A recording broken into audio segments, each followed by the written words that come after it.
जागा रिकामी येईल त्या लोकांना पाठीमागं बसू द्या. उठून या, आता सरकत येऊ नका, उठून या इकडे. माग माग न देखेसे झाले जग, आता बैसोनिया खावे, दिले आयते या देवे, निवारिले भय, नाही दुसऱ्याची सोय, आता बैसोनिया खावे, दिले आयते या देवे.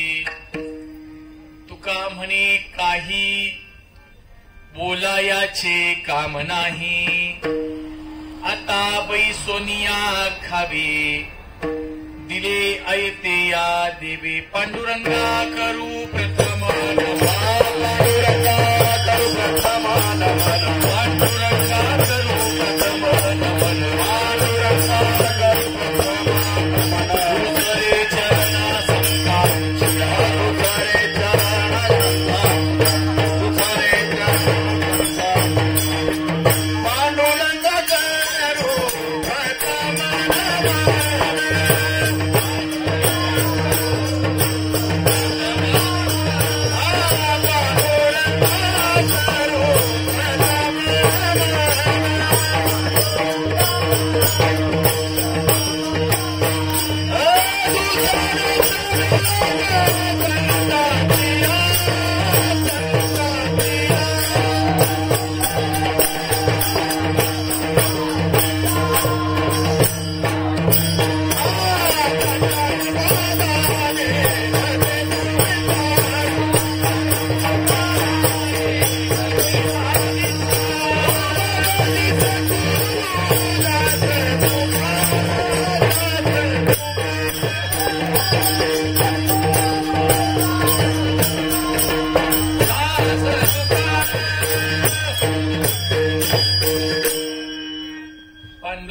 करू प्रथम नमन दुसरी चरणा संतांचिया, त्यांच्या कृपादाने कथेचा विस्तारू. बाबाजी सद्गुरु दास तुका, नमो सद्गुरु तुकया ज्ञानदीपा, नमो सद्गुरु सचिदानंद रूपा, नमो सद्गुरु भक्त कल्याण मूर्ती, नमो सद्गुरु भास्करा पूर्ण कीर्ती. विठ्ठल विठ्ठल विठ्ठल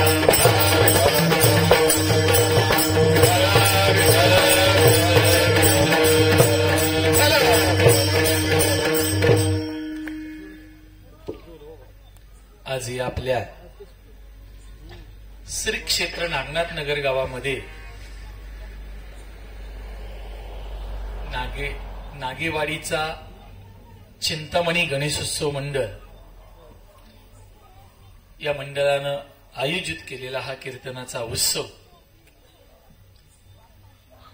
आणि या कीर्तनरूपी सेवेकरता निवडलेला अभंग महाराष्ट्राचे क्रांतिकारी संत जगद्गुरु जगद्वंदनीय श्रीमंत तुकाराम महाराज यांचा 4 चरणाचा अत्यंत महत्वाचा गोड असा अभंग असून आयुष्यातली धावाधाव संपून स्वतःचा सुरू असलेला आणि स्वतः करीत असलेला पाठलाग संपून एका विश्रांतीच्या ठिकाणी पोहोचल्यानंतर, एका विसाव्याच्या ठिकाणी पोहोचल्यानंतर, एका निर्भयतेला आणि निश्चिंततेला प्राप्त झाल्यानंतर झालेल्या अवस्थेचं वर्णन महाराज या अभंगातून करतात. विठ्ठल विठ्ठल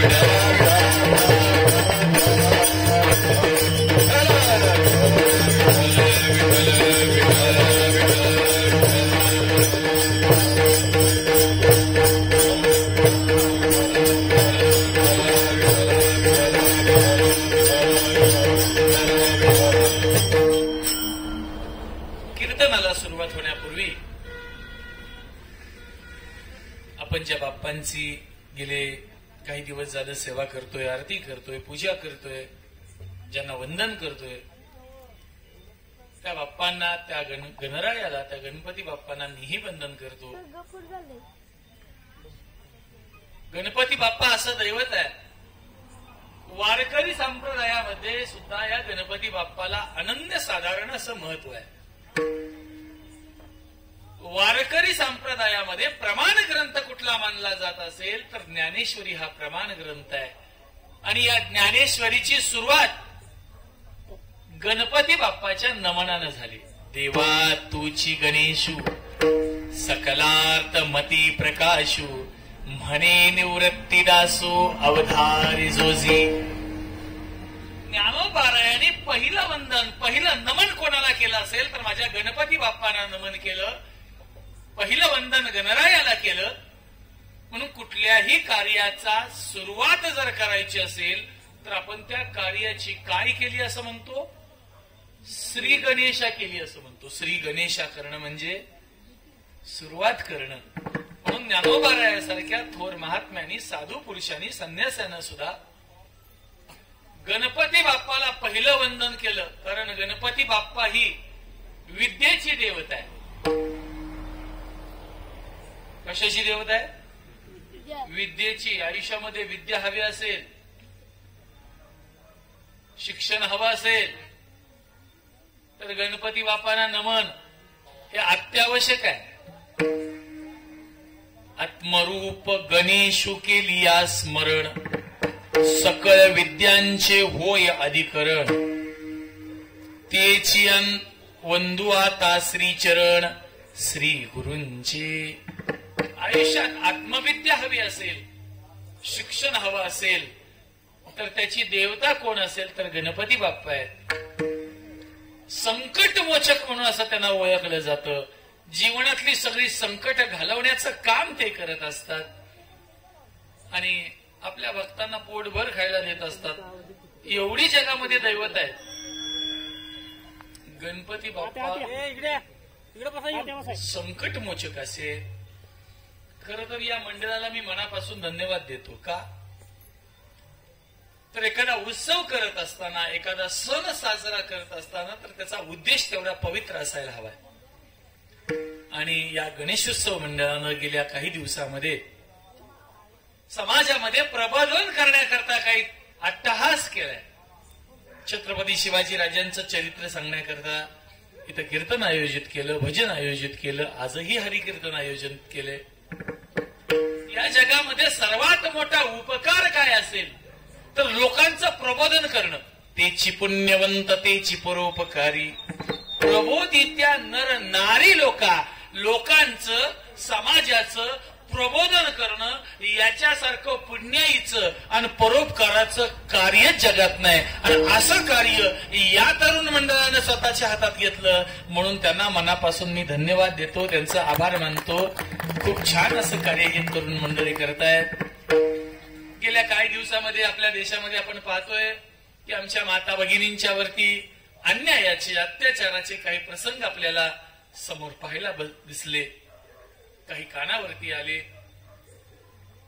आणि या समाजात चाललेल्या बिकट अवस्थेच्या विरोधात काही प्रबोधन व्हावं याकरता बाप्पांच्या बाजूला जी सजावट केली तिथं अनेक संदेश या तरुणांनी लिहिलेत, जेणेकरून बाप्पांचं दर्शन घ्यायला आल्यावर त्या संदेशाचं वाचन घडावं, त्या संदेशाचा लोकांच्या जीवनात काहीतरी परिणाम होऊन लोकांचं प्रबोधन व्हावं, त्यांच्या बुद्धिमत्ते काहीतरी भर पडावी याकरता ही तरुण मंडळी झटतायत.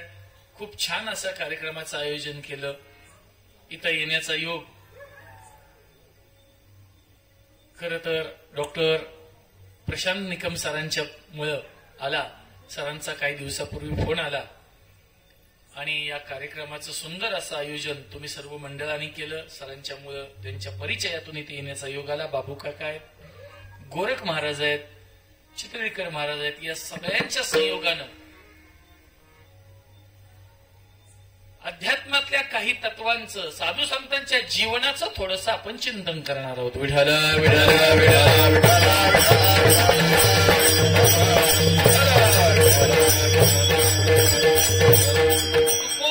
विश्रांतीच्या विसाव्याच्या ठिकाणी पोहोचल्यानंतर झालेल्या अवस्थेचं वर्णन महाराज या अभंगातून करत आहेत.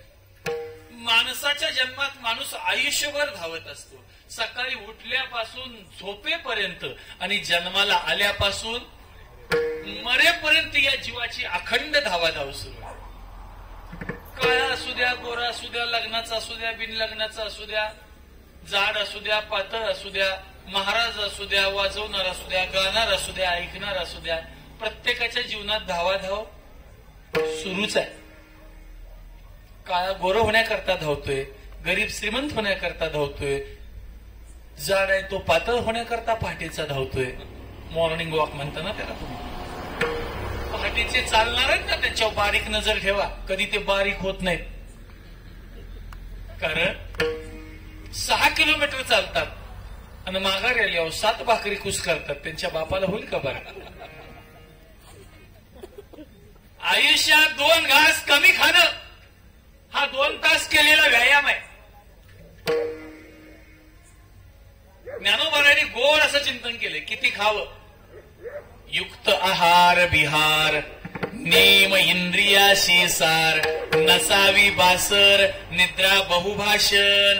कमी बोलावं, कमी खावं. भूक नसताना घेतलेलं अन्न विष आहे या शरीरासाठी. डॉक्टर आहेत म्हणून डॉक्टरांच्या क्षेत्रातला एक दृष्टांत ज्ञानेश्वर महाराजांच्या ओळीत सांगतो. जे औषध व्याधी अनोळख, घेतलिया परते वीक, का अन्न न मानिता भूक मारिना काही. रोग ओळखल्याशिवाय दिलेलं औषध विष आहे. रोग ओळखल्याशिवाय औषध देणं, रोग माहित नाही ना औषध खाल्लं चालेल का?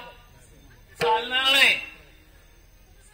रोग माहित नसताना किंवा रोग माहित आहे आणि औषध माहित नसताना औषध खाल्लं तरी तेही विष आहे. आणि भूक नसताना खाल्लेलं अन्न सुद्धा विष आहे. अन्न मारक जसं असतं तसं अन्न तारकही असतं. प्रमाणात खाल्लं की ते तारक असतं आणि प्रमाणापेक्षा जास्त खाल्लं की मारक असतं. किती खावं हे कळावं. एका गावात एक जाडबाई होती, बरं इथलं नाही सांगत. ती डॉक्टरांच्याकडे गेली, म्हणली डॉक्टर साहेब मला माझं वजन कमी करायचंय. डॉक्टरांनी विचारलं उपाय सांगतो पण तुम्ही आता किती खाता तेवढं सांगा ना. ते म्हणले नाही हो डॉक्टर साहेब माझं जेवण फारसं नसतं, फार कमी खाते मी. डॉक्टर म्हणाले हे बघा मला तसं लिहून घ्यायचंय, तुमचं रेकॉर्ड तयार होतं, मला लिहून घेऊ द्या, तुम्ही सांगा. ते म्हणले नाही हो फार कमी. डॉक्टर म्हणले चला बाहेर दुसरा पेशंट. नाही नाही म्हणजे सांगते. 9 चपात्या, 3 वाट्या दूध, 4 वाट्या भाजी, ग्लासभर ताक आणि थोडासा भात. एवढं ऐकल्यावर डॉक्टर म्हटले दिवसात तुम्ही एवढं खाता? ती म्हणली दिवसाचं नाही, आताशी एकाच टायमाचं सांगितलं. डॉक्टरांना घाम फुटायची वेळ आली. डॉक्टर म्हणले तुम्ही सांगूच नका, मीच तुम्हाला औषध सांगतो. तुम्हाला वजन कमी करायचं असेल तर औषध एकच आहे, 1 चपाती थोडा भात. डॉक्टर जरा रागात बोलले. डॉक्टरांचं बोलणं ऐकल्यावर ती आजी म्हणाली अहो डॉक्टर रागाला येऊ नका, माझ्या लेकरासारखा आहे सा. तुम्ही सांगितलेलं औषध मला पटलं, 1 चपाती आणि थोडा भात. मी रोज तुम्ही सांगितलेलं औषध घेईन, फक्त एवढंच सांगा की जेवल्यावर घ्यायचंय का जेवायच्या आधी. एवढा आहार घेतल्यावर जगल का? म्हणून लक्षात ठेवा, भूक नसताना खाल्लेलं अन्न विष असतं. माहीत नसताना, रोग माहीत नसताना घेतलेलं औषध विष असतं. गरीब श्रीमंत होण्याकरता धावतोय. ज्याच्याकडे 1 रुपया त्याला 50 पाहिजे, ज्याच्याकडे 50 आहेत त्याला 100 पाहिजे, ज्याच्याकडे 100 आहेत त्याला 1000 पाहिजे, ज्याच्याकडे 1000 रुपये आहेत त्याला 1,00,000 रुपये पाहिजे, ज्याच्याकडे 1,00,000 रुपये आहेत त्याला 1 करोड रुपये पाहिजे. बरं ज्याला 1 करोड मिळाले ते तर गप्प बसते का? त्याची पण धावाधाव सुरू आहे. ही न संपणारी धावाधाव आहे. एकाला विचारलं बाबा तू रस्त्यानं जात असताना चुकून एका जंगलात घुसलास आणि जाता जाता तुला पैशाचा ढीग सापडला तर काय करशील? आता मला सांगा, पैशाचा ढीग सापडला तर पुन्हा काय आयुष्यात करायची गरज आहे का? काहीच करायची गरज नाही. पुन्हा घरावर लिहायची गरज आहे का? येते पिको फॉल करून मिळेल. गरजच नाही. पैशाचा ढीग सापडलाय. त्याला विचारलं काय करशील? काय करायची गरज नसली तर ते सांगते पैशाचा ढीग सापडला ना, रात्रीचा दिवस करीन, हाडाची काळ करीन, रक्ताचं पाणी करीन, आणि असा ढीग आणखीन कुठं आहे का बघायला जाईल. त्याला त्या ब्रेड घातला पाहिजे का.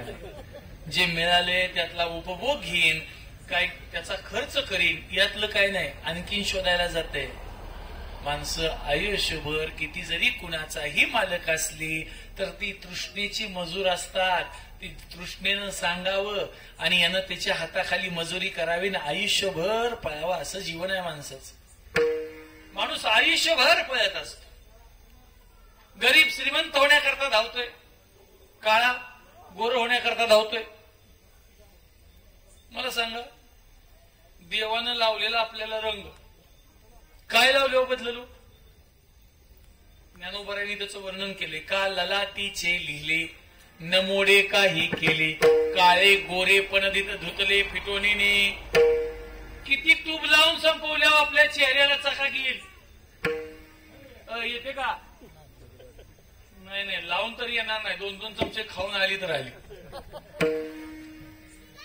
काहीच येत नाही तरी पण काळ्याला गोरं व्हावं वाटतंय, गरीबाला श्रीमंत व्हावं वाटतंय, जाड आहे त्याला पातळ व्हावं वाटतंय, ज्याचं लग्न झालं नाही त्याला कधी एकदा होईल वाटतंय, ज्याचं झालंय त्याला ह्या भानगडीत पडलो नसतो तर बरं झालं असं वाटतंय. प्रत्येकाची धावाधाव सुरू आहे. बरं एवढं धावून पाहिजे काय त्याला. विसावा. आता मला सांगा मायबापानं, विसावा हवा असेल तर धावायची गरज आहे का थांबायची गरज आहे. बोलत चला. कीर्तनाची भाषा समजते ना तुम्हाला. धावाधाव करायची गरज आहे का धावाधाव थांबवायची गरज आहे. थांबवायची गरज आहे तरी माणसं पळतायत, खोट्याच्या मागे पळतायत. पळायला विरोध नाही, त्याची सगळी धावाधाव आहे. ज्याला आम्ही सुख समजतो ते दुःख असतं, ज्याला आम्ही दुःख समजतो ते सुख असतं. गंमत सांगतो आहे का. असू द्या. बघा, श्वान सुद्धा या मंडपात आलाय. ते शहाणं कुत्रा आहे बरं का. त्या कुत्र्याला जे कळतंय ते बऱ्याच कुत्र्यासनी अजून कळत नाही. कीर्तन ऐकायला आले त्याला कळतंय ते शहाणं कुत्रा आहे बरं का. आपण आयुष्यभर खोट्याच्या मागे धावतो. ज्याला सुख समजतो ते दुःख असतं आणि ज्याला दुःख समजतो ते सुख असतं. 6 वाजल्या होत्या, 6 सायंकाळच्या. आणि रस्त्याने जात असताना एक मनुष्य रस्त्यात काही तर असं लांबडं पडले म्हणून जागेवरती थांबला. घाम फुटला होता आणि मी कीर्तनाला निघालो होतो. म्हणलं घाम का फुटला रे, एवढा का पिलायस. म्हणला महाराज वाचलो बघा, आज मरतच होतो थोडक्यातच. अरे काय झालं सांग. काय झालं काय, आज मेलोच असतो थोडक्यात वाचलो. अरे म्हणलं काय झालं सांग ना. म्हणला काय सांगायचं महाराज, समोर असं लांबडं काय तर पडलं होतं पण काही नाही हो, दूर आहे. अरे मग घाम फुटण्याचं कारण काय. नाही म्हणलं ती दूरी आहे पण त्याला मारायला जे उचललं तो साप होता. म्हणजे ज्याला आम्ही दोरी समजतो तो साप असतो आणि ज्याला साप समजतो ती दोरी असतं. तसंच आहे संसारामध्ये. ज्याला आम्ही सुख समजतोय, ज्या विषय भोगामध्ये आम्ही सुख शोधतो त्याच्यात रोग दडलेत. तुम्ही मला सांगा, पूर्वीच्या माणसांना साधं सुद्धा खायला भेटत होतं, त्या काळात रोग जास्त होते का आता चमचमीत खाणाऱ्या लोकांच्या काळात रोग जास्त आहेत. बोलत चला, चमचमीत वाटेल ते खायला भेटतंय त्यांच्या काळात रोग जास्त आहेत. पूर्वी भाजी भाकरी खात होते, दूध भात खात होते, त्या काळात रोग नव्हते. कारण सगळे रोग भोगात दडलेले असतात. भोग जेवढा जास्त, या जिभेचे चोचले जेवढे पुरवाल तेवढं लवकर भरते. पूर्वी अख्ख्या 4-5 गावात किती डॉक्टर असायचे. डॉक्टर साहेब किती हो, एखादा दुसरा डॉक्टर 4-5 गावं सांभाळायचं. मग माणसं शिकली, विज्ञान आलं, रोगाची संख्या वाढली का कमी झाली. वाढली. आता एखाद्या आजीचं जर गोळ्याची पिशवी बघितली तर ही कशाची, घोट्याची, ही कशाची, गुडघ्याची, ही कशाची, कमराची, ही कशाची, खांद्याची. आता मारायचीच फक्त खायची राहिल्या. सगळ्या गोळ्याच गोळ्या झाल्या. ही नाश्त्याच्या नंतरची, ही जेवणाच्या आधीची, ही झोपताना, ही उठल्यावर, सगळ्या गोळ्याच झाल्या हो. माणसं तणावात जगायला लागली, तणावात. आयुष्यभर धावाधाव सुरू आहे. बरीच मंडळी अचानक आली. या विठ्ठल विठ्ठल विठ्ठल, टाळी टाळी वाजवा. कुंडली हरी विठ्ठल, श्री ज्ञानदेव पंढरीनाथ भगवान, माऊली ज्ञानेश्वर महाराज की, गुरु तुकाराम महाराज की, गणपती बाप्पा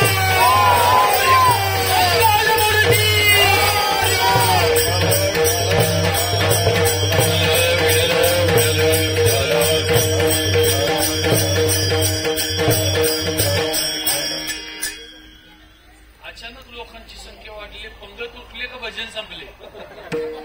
भजनात ना आलेत का? मग स्वागत आहे त्यांचं, काहीच अडचण नाही. छान छान छान. काय होतं, पंक्तीतनं आलेले असले म्हणजे मग त्यांना जागवायला आणखीन आमचा कस जातो.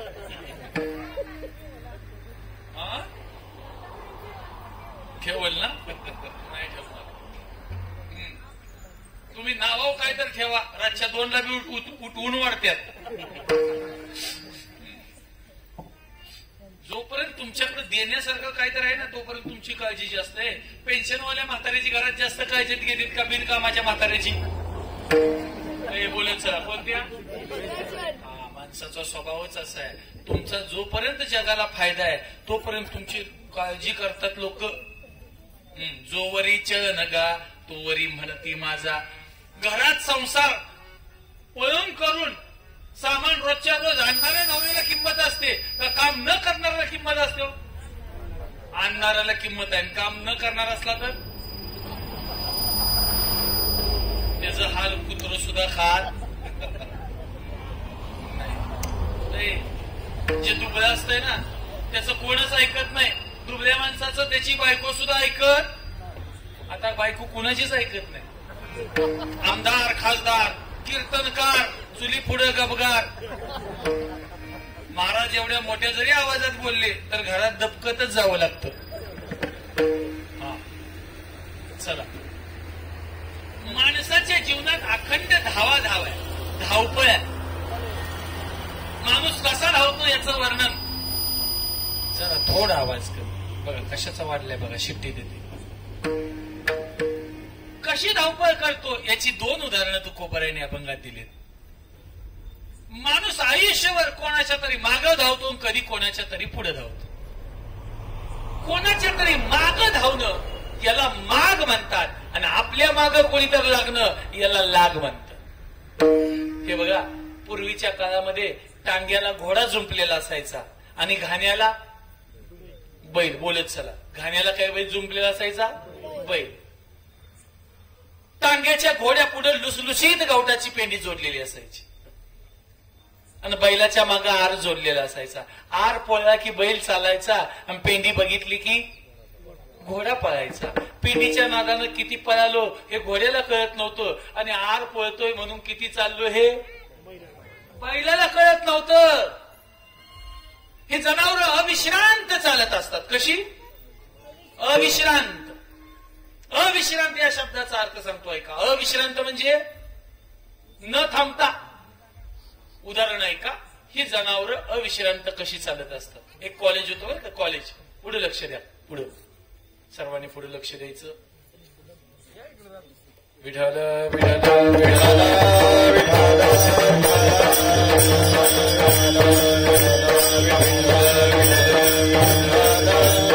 कुंडली कमल हरी विठ्ठल, श्री ज्ञानदेव पंढरीनाथ भगवान, ज्ञानेश्वर महाराज की जय, गुरु तुकाराम महाराज की जय.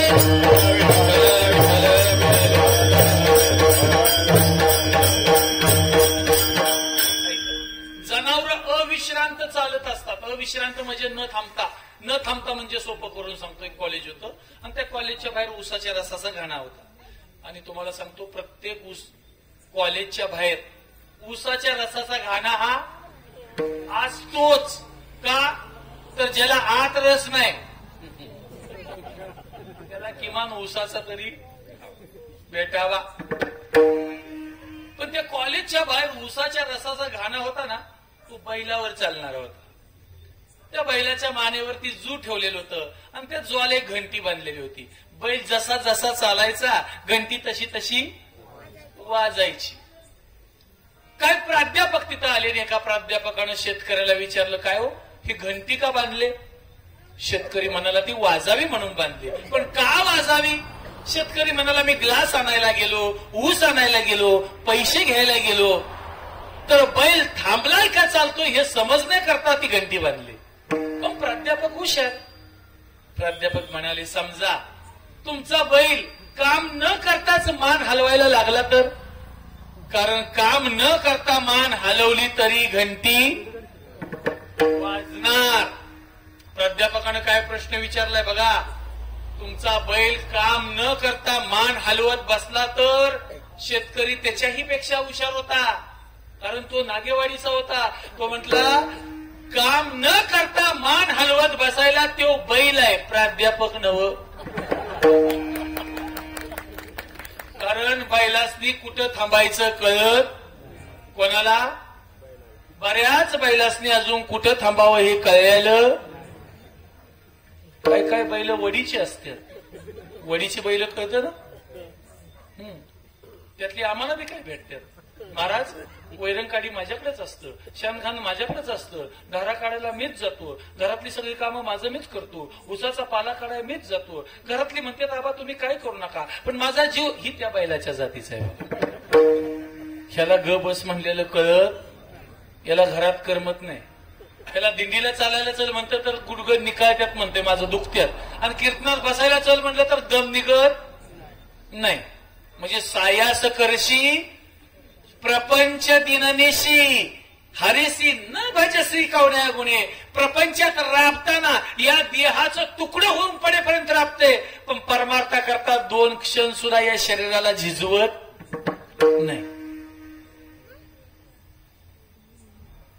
रात्र दिवस पळते. अरे संसारातल्या जबाबदाऱ्या असाव्यात, पण मरेपर्यंत काय संसारच करायचा असतो का?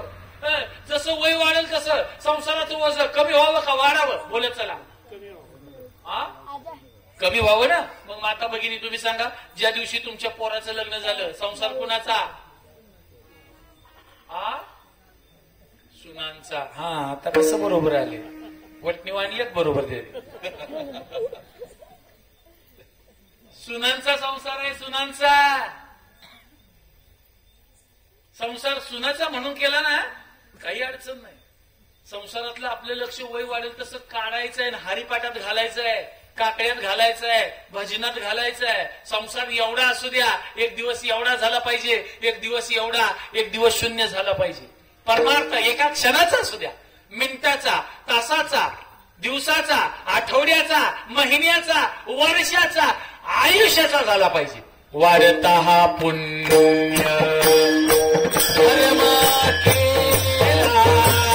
वाढता हा पुण्य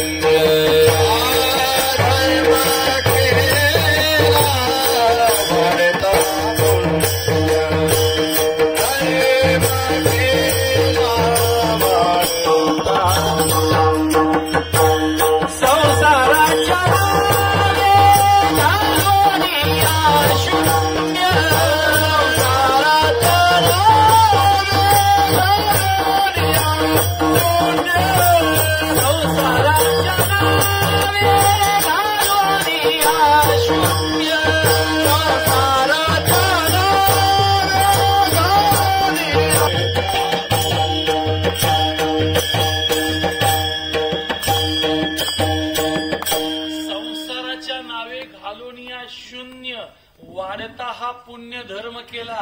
संसार संकुचित होणारा असावा आणि परमार्थ प्रसरण पावणारा असावा, विस्तारित होणारा असावा. मरेपर्यंत डोक्यात संसार ठेवायचा नसतो. वय वाढेल तसं आपल्या पोरांच्यावर जबाबदाऱ्या द्याव्यात, वय वाढेल तसं सुनांच्या ताब्यात संसार द्यावा. बऱ्याच सासवा कपाटाची चावी कमरत्न काढतच नाहीत. अशी कोणाची जर सासू असेल ना तर सुनाने ध्यानात ठेवा. अशी सासू कमरेला चावी जर ठेवून झोपत असेल ना, त्या कमरेवर एकदाच अशी लात घालायची ती कंबार पुन्हा चावी अडकवायच्या लायकीचं राहिलं नाही पाहिजे. काय गरज आहे का? बऱ्याच सासवांना अपेक्षा असत्या काय चावी कमरेला असते का? नाही ना, ते हसत्यात म्हणून विचार.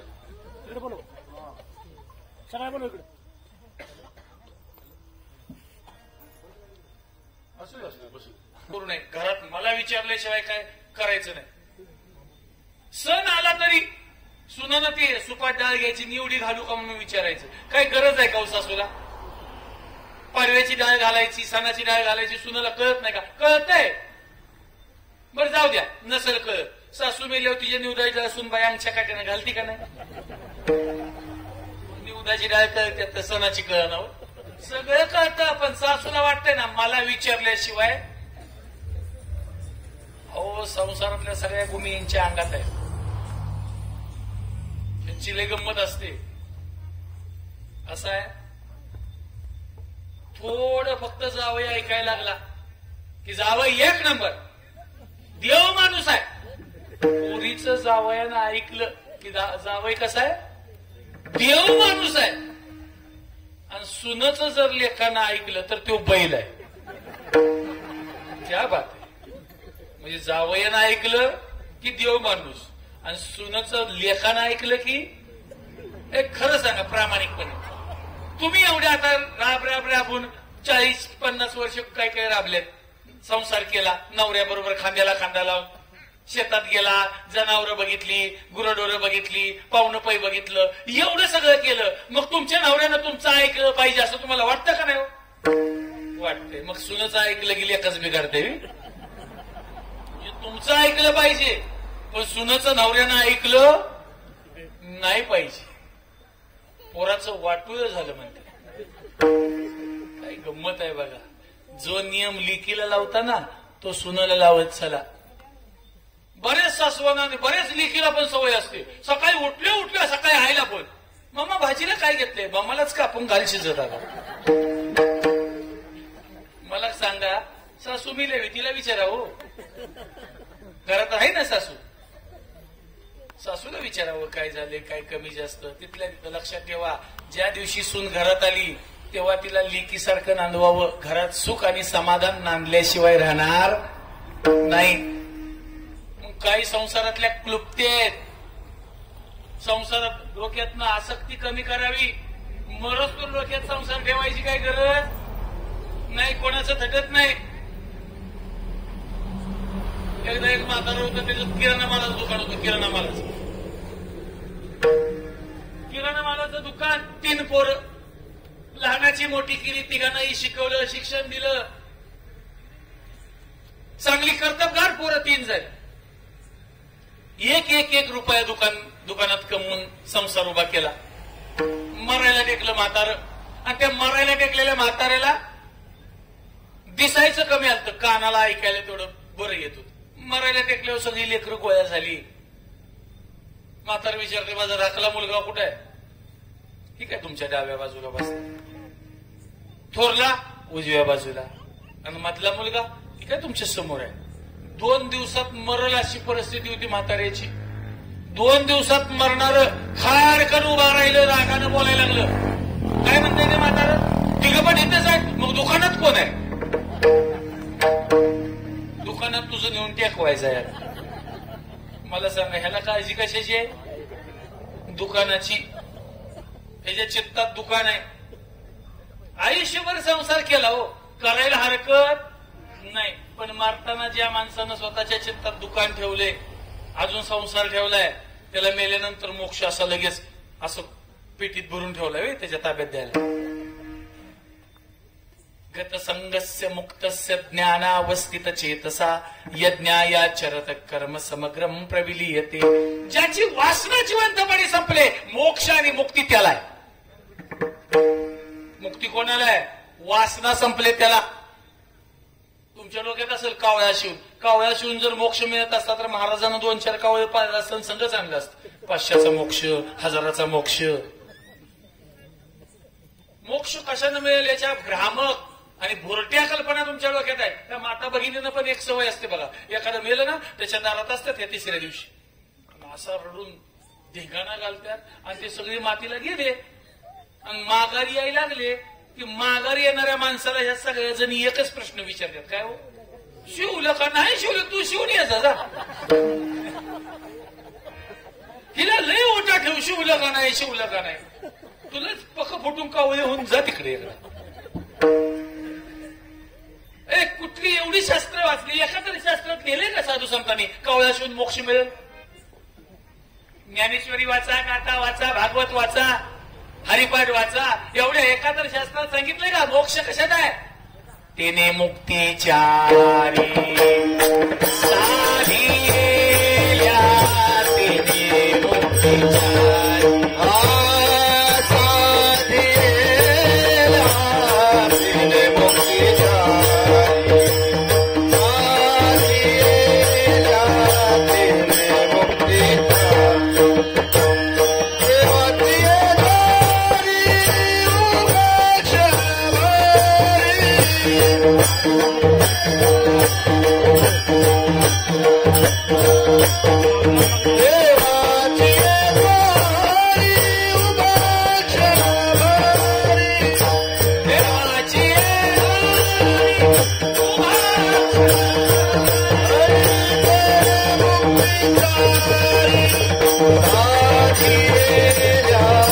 तेने मुक्तीचारी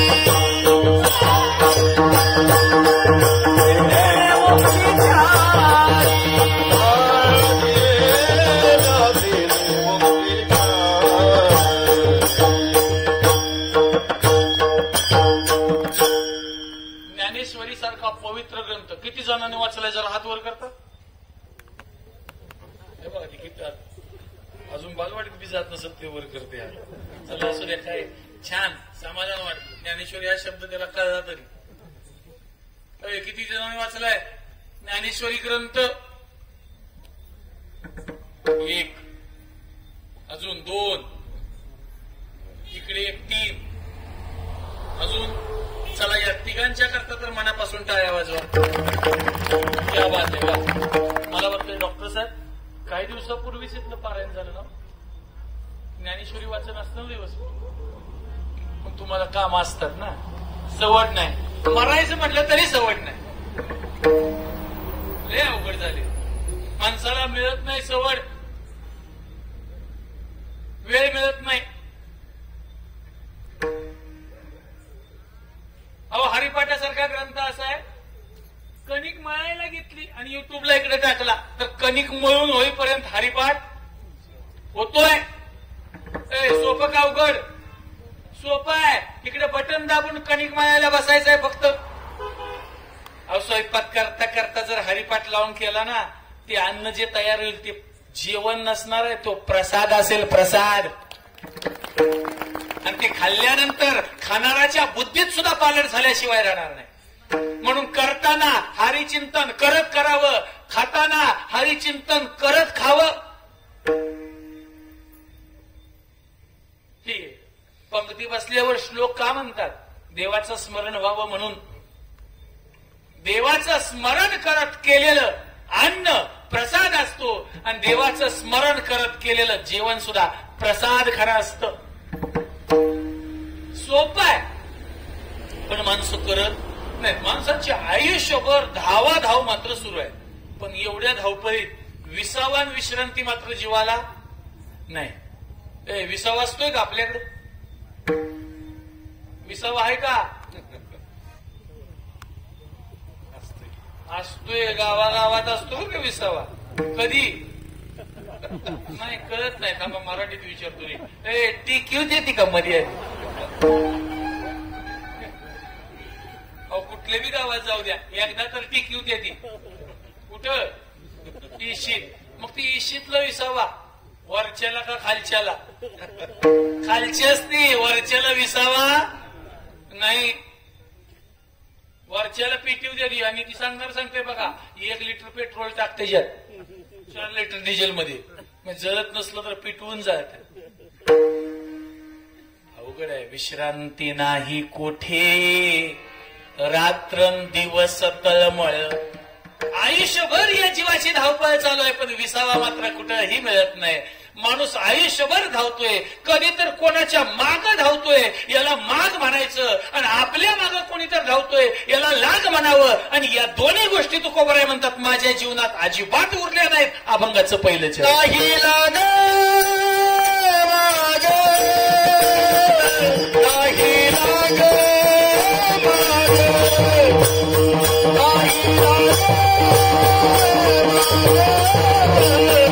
काही लाग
कोणाच्या तरी माग धावणं हा माग असतो, आणि आपल्या माग कोणीतरी धावणं हा लाग असतो. जीवन म्हणजे तिघांची शर्यत आहे. किती जणांची? तिघांची. पुढे संसार आहे, मध्ये आपण आहे, आणि माग काळ लागलाय. पुढला संसार आपल्या हाताला लागत नाही, आणि मागला काळ येऊन आपल्या नरड्याला धरल्याशिवाय राहत नाही. म्हणजे तिघाच्या शर्यतीतलं मागचं आपल्याला गाठतंय, पण पुढचं आपल्याला सापडत नाही. पण साधू संतांनी पुढचा संसारही जिंकला आणि मागचा काळही जिंकला. कसं? तर त्याचा एक सोपा उपाय. जिकडं तोंड आहे तिकडं पाठ केली, आणि जिकडं पाठ आहे तिकडं तोंड केलं. मग संतांचं तोंड कुणीकडे झालं? बोलत चला. अरे ही तिघांची शर्यत आहे. पुढं संसार आहे, मध्ये आपण आहे. आपण संसाराच्या मागे धावतोय म्हणजे आपलं तोंड संसाराकडे आहे. आपल्या मागे काळ धावतोय म्हणजे काळाचं तोंड आपल्याकडे आहे. आपली पाठ काळाकडे आहे. आणि मग संतांनी त्यांच्या जीवनात या शर्यतीत त्यांचं तोंड फिरवलं, मग त्यांची पाठ कोणाकडे झाली?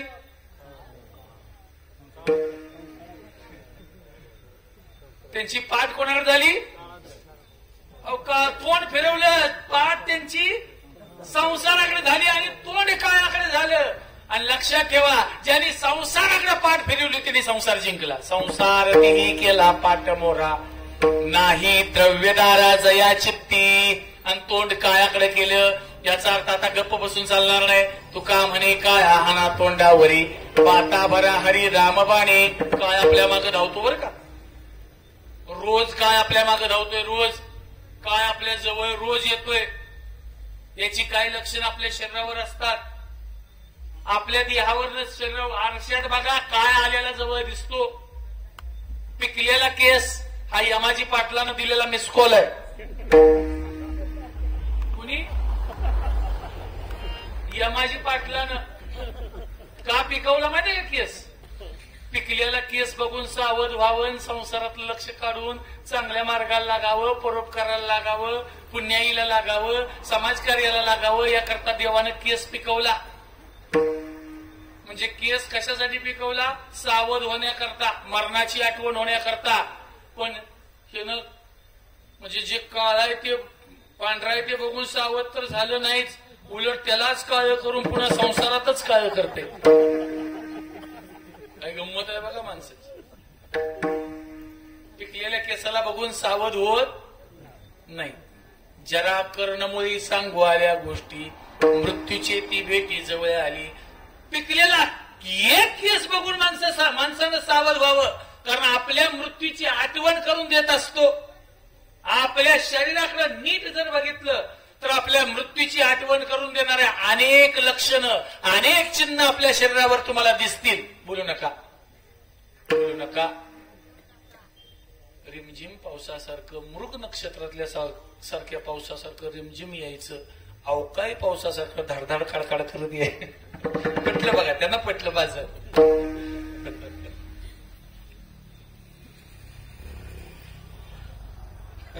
तुम्ही तर ढगपुटीच घेऊन आलाय. विठाल विठाल विठाल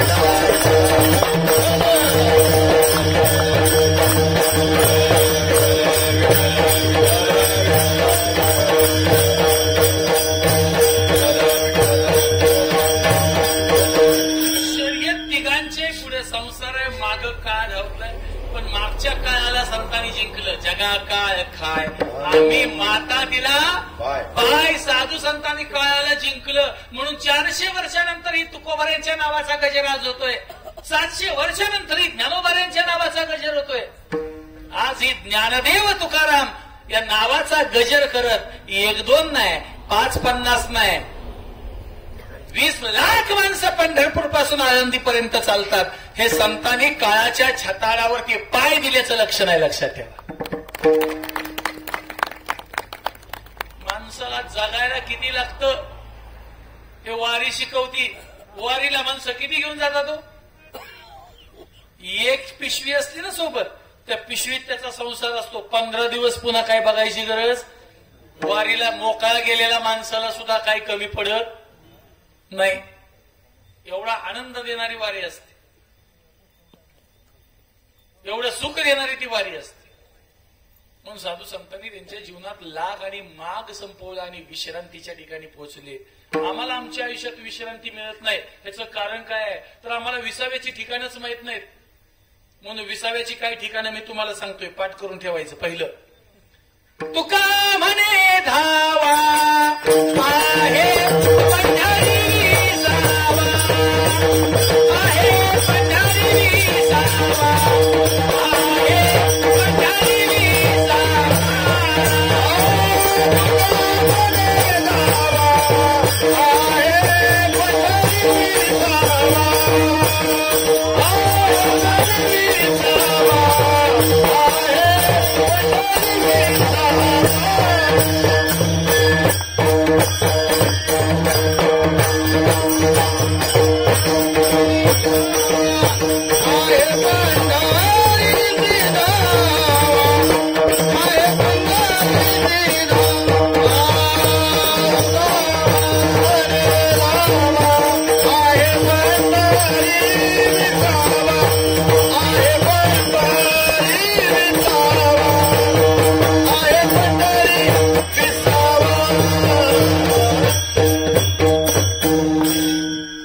विश्रांतीचं ठिकाण सांगितलं. कोणतं?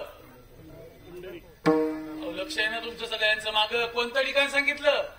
पंढरी. तुका म्हणे धावा आहे पंढरी विसावा. पहिलं विसाव्याचं ठिकाण आहे पंढरपूर.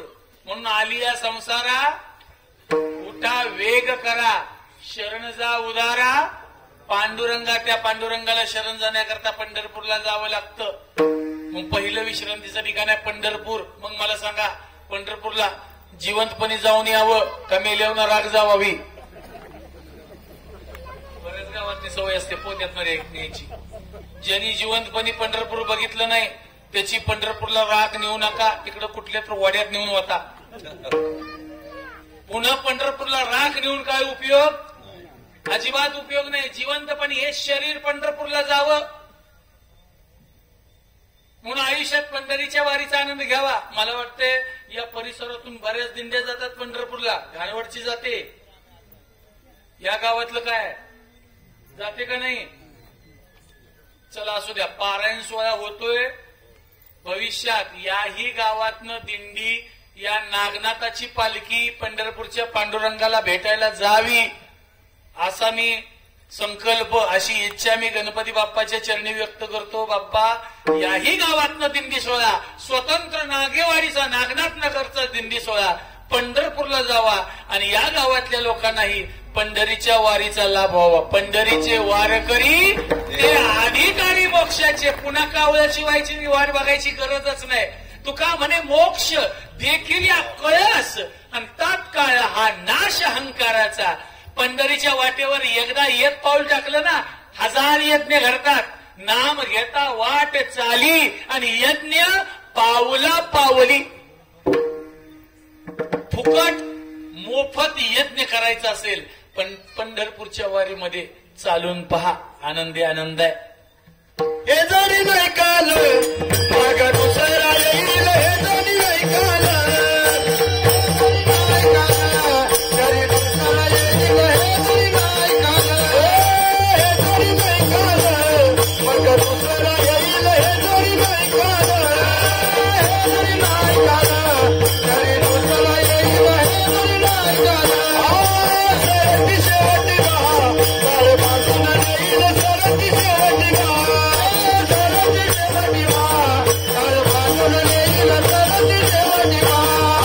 आमच्या जनाधारी आमचे गर्भ जाईल, आमचे गर्भ जाईल, आमच्या जनाधारी आमचे गर्भ जाईल,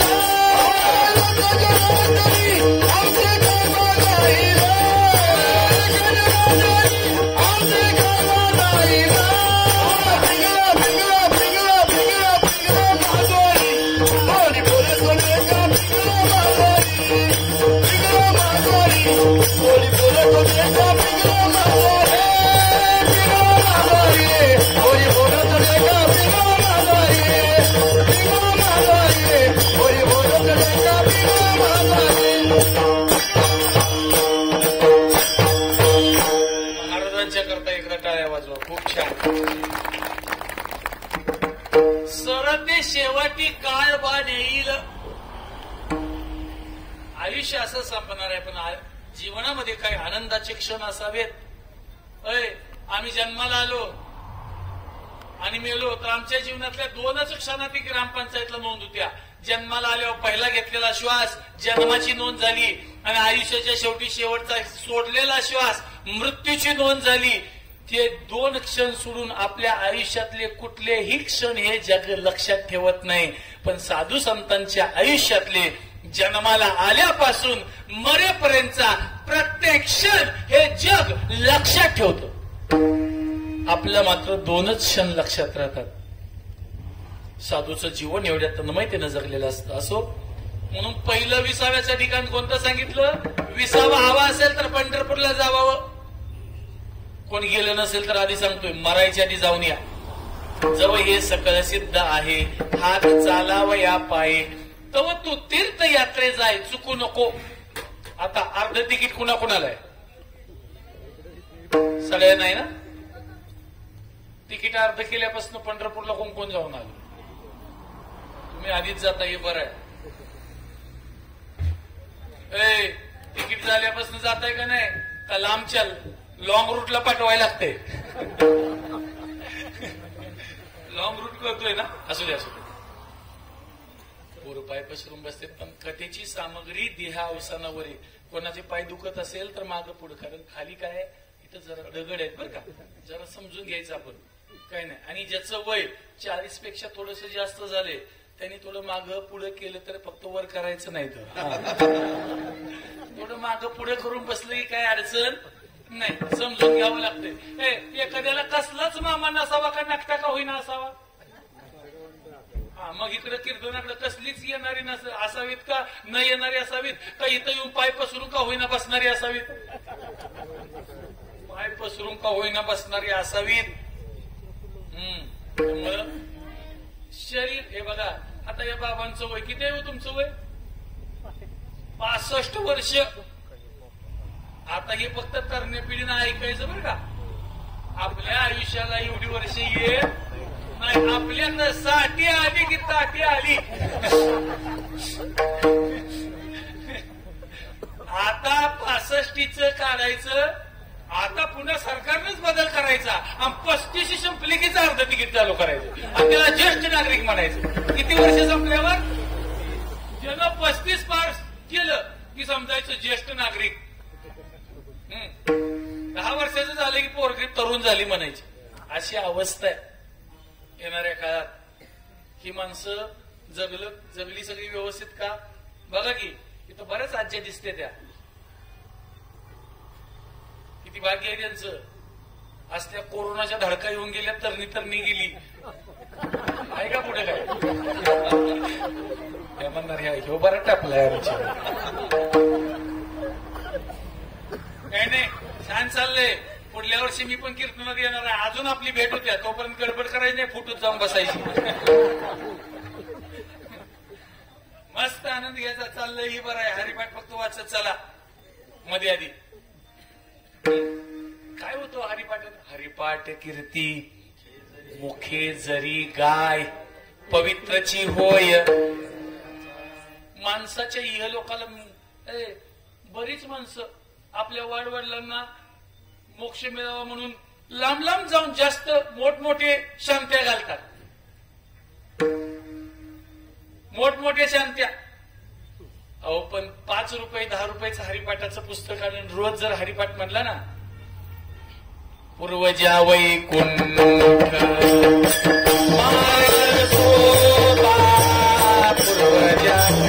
वैकुंठ मार्ग सोपा पूर्वजा वैकुंठ मार्ग सोपा पूर्वजा वैकुंठ ज्ञान देवा सांग झाला हरिपाठ पूर्वजा वैकुंठ मार्ग सोपा पूर्वजा वैकुंठ मार्ग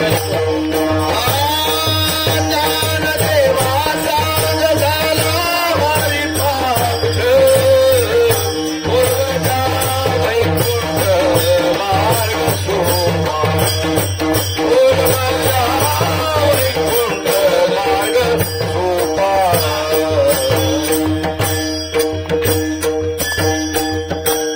गाडी भरून सामान नेऊन तूप ओतून लाकडं जाळून जी शांती करून पूर्वजाला शांती मिळेल का नाही माहित नाही. पण ते पूर्वज एका हरिपाठानं 5 मिनिटाच्या शांती होते. ज्ञानदेवा सांग झाला हरिपाठ पूर्वजा वैकुंठ मार्ग सोपा. सोपा सुलभ. मुखानं फक्त नामचिंतन करायचं एवढा सोपा मार्ग सांगून ठेवला. म्हणून पहिलं विसाव्याचं ठिकाण आहे पंढरपूर. दुसरा एका पाठ करून ठेवायचं बरं. आळंदी हे गाव पुण्यभूमी ठाव दैवताचे नाव सिद्धेश्वर. 84 सिद्धांचा सिद्ध भेटी मेळा हा सुख सोहळा काय वानू. नामा म्हणे देवा चला तया ठाया विश्रांती घ्यावया कल्पवरी. सिद्धेश्वराच्या मंदिरात जावं. ज्ञानोबरायांच्या पाठभीतीलाच त्या मंदिरामध्ये दर्शन घ्यावं. ज्ञानोबरायाचं दर्शन घ्यावं. सिद्धबेटात जावं. भिंत चालवल्या त्या भिंतीचं दर्शन घ्यावं. हे आळंदीचं वैभव आहे. म्हणून चला आळंदीला जाऊ. आणि ज्ञानेश्वर डोळ्या पाहू. ज्ञानोबरायांना पाहण्याकरता जावं आळंदीला. म्हणून दुसरं विसाव्याचं ठिकाण कुठलं लक्षात आहे ना? पहिलं पंढरपूर, दुसरं आळंदी, तिसरं आहे का विश्रांतीचा ठाव पायी संतांची या भाव. संतांचे पाय हे तिसरं विसाव्याचं ठिकाण आहे. कुठलं? संतांचे पाय. संतांच्या पायात ताकद असते बरं का. किती ताकद असतात. जयाचे मार्दवे पाय भूमीवरी नेसतू जाय लागे तेत होय जीवा सुख. संतांचा पाय जिथं लागतो ना तिथं सुखाच्या राशीच्या राशी निर्माण होतात. संतांच्या पायाची ताकद आहे. संतांच्या पायात किती ताकद असते सांगतो ऐका. 400 वर्षापूर्वी तुकोबाराय देहूत ना पंढरपूरला एकटे चालत गेले. गेले, ज्या वाटेनं गेले, ज्या रस्त्यानं गेले, त्यांचा पाऊल जिथं पडला, त्यांच्या पायाचा स्पर्श ज्या वाटेला झाला, त्या वाटेवर आज न बोलवता 20 लाख माणसं चालतात. तुकोबारा यांच्या पायाची ताकद आहे. संतांच्या पायात ताकद आहे. संतांचं पाय हे विश्रांतीचं 3रं ठिकाण आहे. 4थं ठिकाण आहे का? श्लोकाक्षर द्राक्ष लता मांडव झाली आहे गीता, संसार पतश्रांता विसंवावया. संसारातल्या लोकांना विश्रांती निर्माण व्हावी याकरता व्यासांनी गीतेचा मांडव निर्माण केला आणि त्याच्यावर ज्ञानोबारायांनी ज्ञानेश्वरीचा वेल चढवला. त्याच्या विश्रांतीला जावं. ही गीता आणि ज्ञानेश्वरी विश्रांतीचं कितवं ठिकाण आहे? 4थं. गीता ज्ञानेश्वरी 5 झाली. गीता 4थं आणि ज्ञानेश्वरी 5वं. अजून ऐका विश्रांती कुठे आहे? स्मरता निवृत्ती पावलो विश्रांती, संसाराची शांती झाली माझ्या. स्मरता ज्ञानदेवा पावलो विसावा, अंतरीचा हेवा विसरलो. सुखाचे निदान तो माझा सोपान, विश्रांतीचे स्थान मुक्ताबाई. स्मरता ज्ञानदेवा पावलो विसावा, अंतरीचा हेवा विसरलो. मग 7 ठिकाणं एकदम लक्षात ठेवा, हातानं टाळी वाजवून. निवृत्ती ज्ञानदेव सोपान मुक्ताबाई, एकनाथ नामदेव तुकाराम. सोपान एकनाथ नामदेव तुकाराम. निवृत्ती ज्ञानदेव सोपान मुक्ताबाई, एकनाथ नामदेव तुकाराम. निवृत्ती ज्ञानदेव सोपान मुक्ताबाई, एकनाथ नामदेव तुकाराम. एकनाथ नामदेव तुकाराम. एकनाथ नामदेव तुकाराम. एकनाथ नामदेव तुकाराम. एकनाथ नामदेव तुकाराम.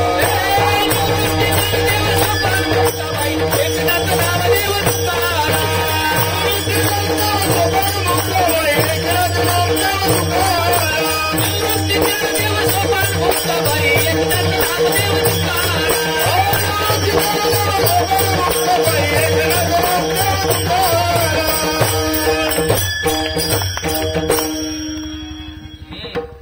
विठ्ठल आमुचे जीवन, आगम निगमाचे स्थान, विठ्ठल सिद्धीचे साधन, विठ्ठल ध्यान विसावा.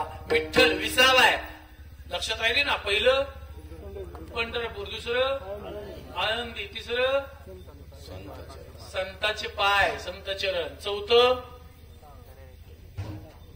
गीता, 5वं ज्ञानेश्वरी, 6वं निवृत्ती ज्ञानेश्वर, सोपान मुक्ताबाई, एकनाथ नामदेव तुकाराम. आता सांगितलं शेवटचं विठ्ठल.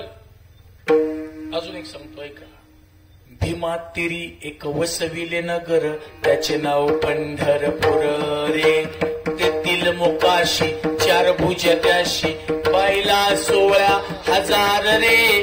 नाचत जाऊ त्याच्या गावाला खेरिया, सुख देईल विसावा रे. नाचत जाऊ त्याच्या गावाला खेरिया, सुख देईल विसावा. विसावा ते देते. घरातली विसावा देतात का कामाला लावतात? घरातली बसू देत. किती पण वरातारीनं तुम्ही संसार केला असेल या आजीनी, या सगळ्या. आता बसून खायचं म्हणलं तर नुसतं बसलं तरी लसणाच्या पुढे तरी आणून समोर सोल बसू देते ती का? घरातले म्हणते काय होतंय म्हाताऱ्याला बसून बसून करायला? आयुष्यभर केलं तरी यासनी पुरत नाही. म्हातारे पण लय आगाव आहे. तिकडे पारायण चाललंय, तिकडे जात नाहीत. आता पारायण असं असतं बरं का, पाहायला पौष्टिक, ऐकायला पौष्टिक आणि खायला पारायणात पंक्ती असतात नाही तर नाश्त्याची सोय असते प्रत्येक पारायणात. आणि घरातल्यासारखं नाही असं आपटून द्यायचं, आदरानं प्रेमानं अन्नदाते. अतिशय जणू एखाद्या ज्ञानोबारायणाच नाश्ता देतो या भावनेनं अन्नदाते आपलं अन्नदान करत असतात. वेळच्या वेळेला नाश्ता येतोय, वेळच्या वेळेला जेवायला येते. पण गावात किती म्हातारे येतो ज्यांचं आता घरात काम उरलं नाही, ते तिकडे देवळाकडे येतात का? येत नाही, जात घरात करंज्या फोडत बसेल.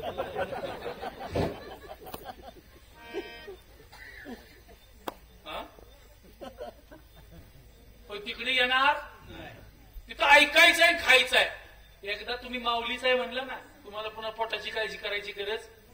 तुमच्या माहितीसाठी सांगतो, एकदा आळंदीला नुसता मोकळा गेला, पंढरपूर येईपर्यंत पोटाची काळजी करायची. हा, पोट बिघडल्याची काळजी करायला लागत खाऊन खाऊन, पण पोटाची काळजी करायची गरज कशान भाऊ. इतकं माऊलीसाठी देणारी माणसं आहेत. उलट मागला तरी या, आमचं काय तर खा. एवढे माऊलींच्या दरबारात काय कशाचीच कमी नाही. पण माणसांचा ओढा इकडं येत नाही. घरात बसले, चांगला ऐका. ज्ञानेश्वरी कानावून जरी गेली ना शब्द तरी फायदा आहे. श्रवणे कीर्तने झाले ते पावन, सनकादिक जाण परमभक्त. श्रवणानं परीक्षिती तरला, श्रवणानं अर्जुन तरला. आपल्या जरी कानावनं हे वाङ्मय गेलं ना तरी त्याचा लाभ आहे. म्हणून कीर्तनात मी ओव्या अभंग याची प्रमाण का सांगत असतो, समजू नाही तर न समजू, ते कानावनं जरी गेलं तर त्याचा मनावर त्याचा परिणाम उमटल्याशिवाय राहत नाही. म्हणून संत वाङ्मयात, संत वचनाला अत्यंत किंमत असते. ती मूल्यवान असतात. किती मूल्यवान सांगतो आणि समारोप करतो. त्याच्या आधी एकदा भजन करा. विठोबा रखुमाई, विठोबा रखुमाई, विठोबा रखुमाई, विठोबा रखुमाई, विठोबा रखुमाई, विठोबा रखुमाई. Hare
गोपाल कुमार गोपाल कुमार विनोबार कुमार विनोबार कुमार गोपाल कुमार विनोबार विनोबार कुमार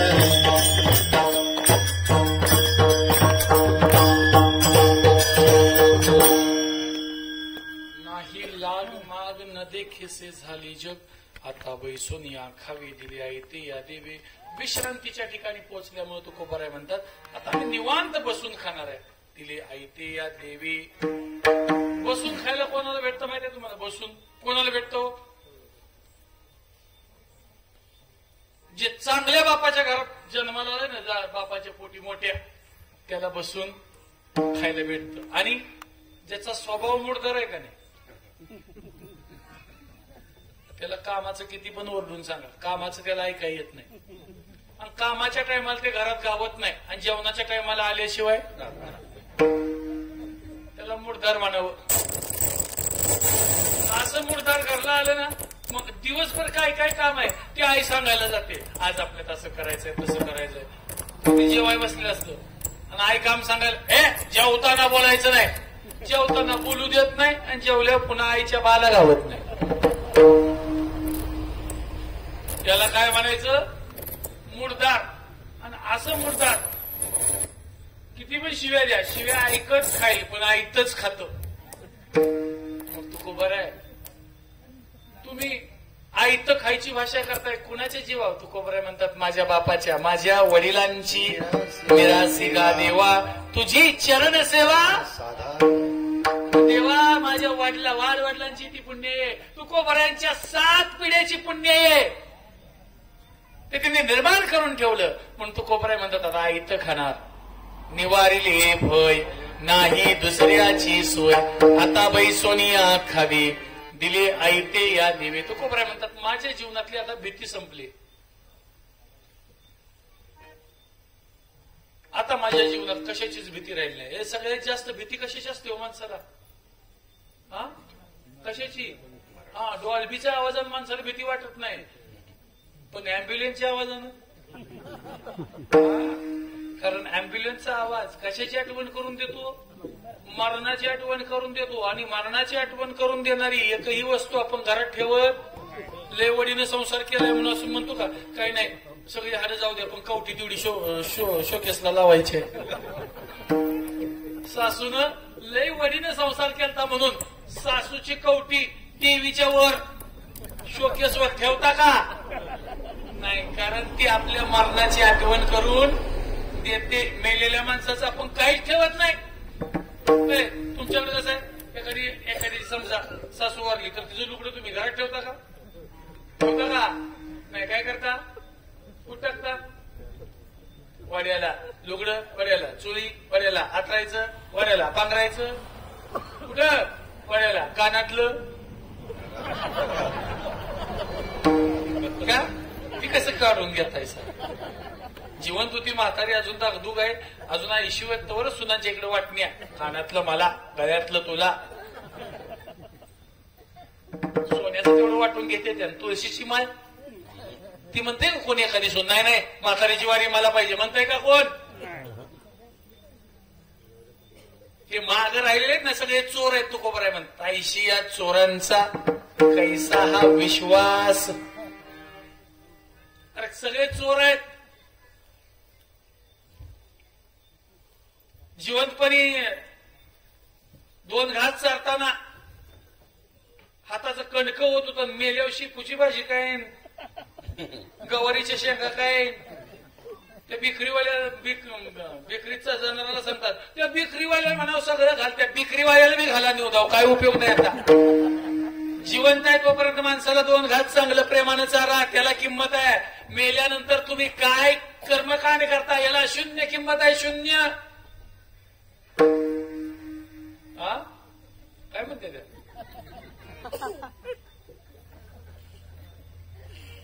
काय आवाज आला नाही? सांगा, त्याशिवाय कीर्तन संपत नाही.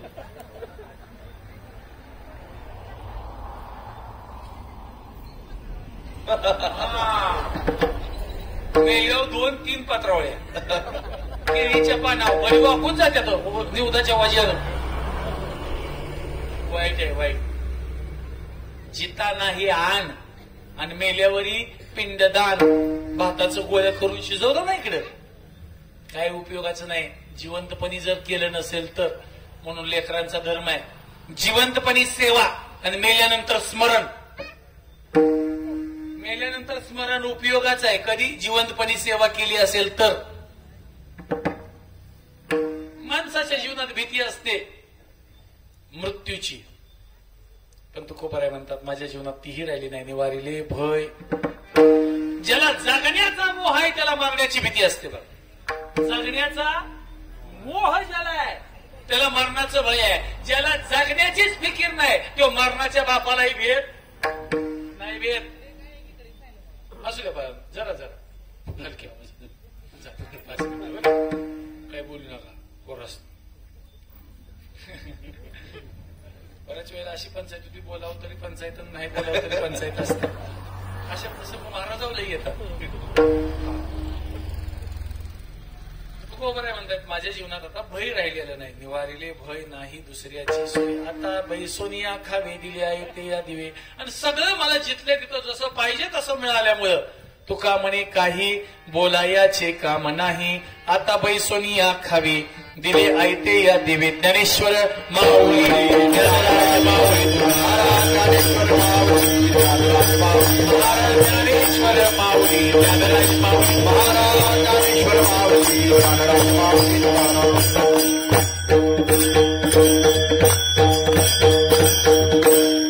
नागेवाडीचा चिंतामणी गणेशोत्सव मंडळ आणि या मंडळाच्या वतीनं सर्व कार्यकर्त्यांनी सुंदर अशा कार्यक्रमाचं आयोजन केलं.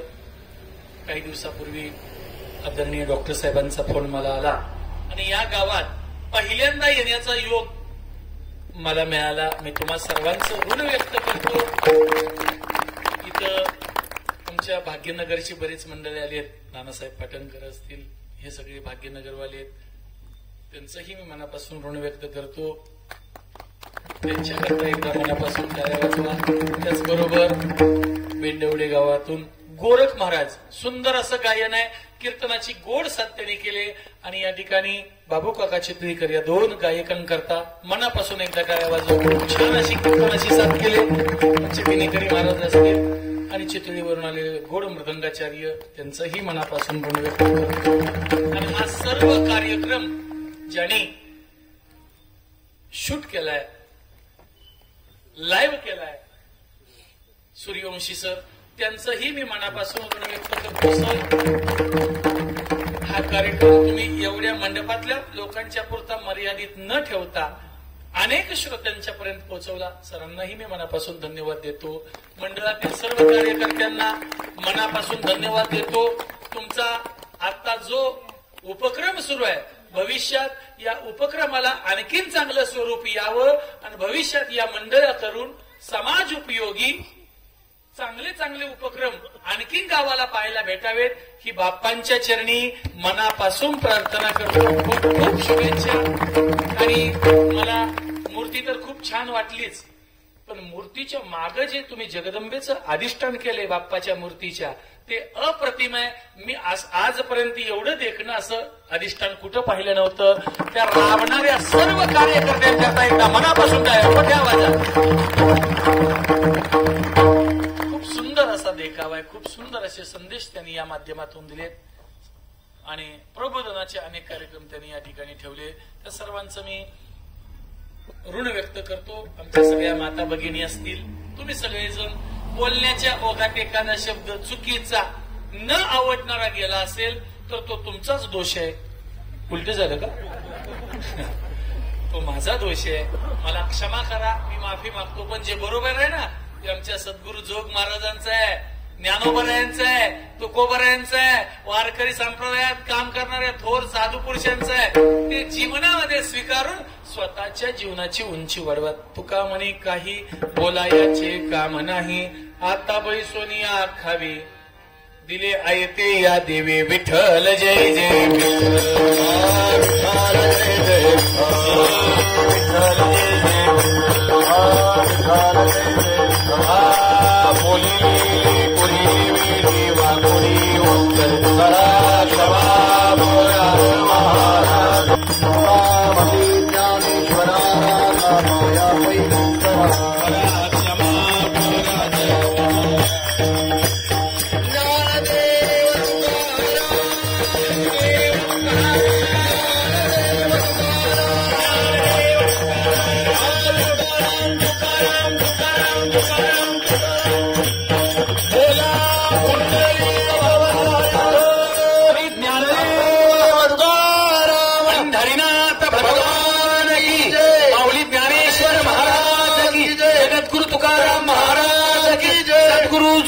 महाराज की जय.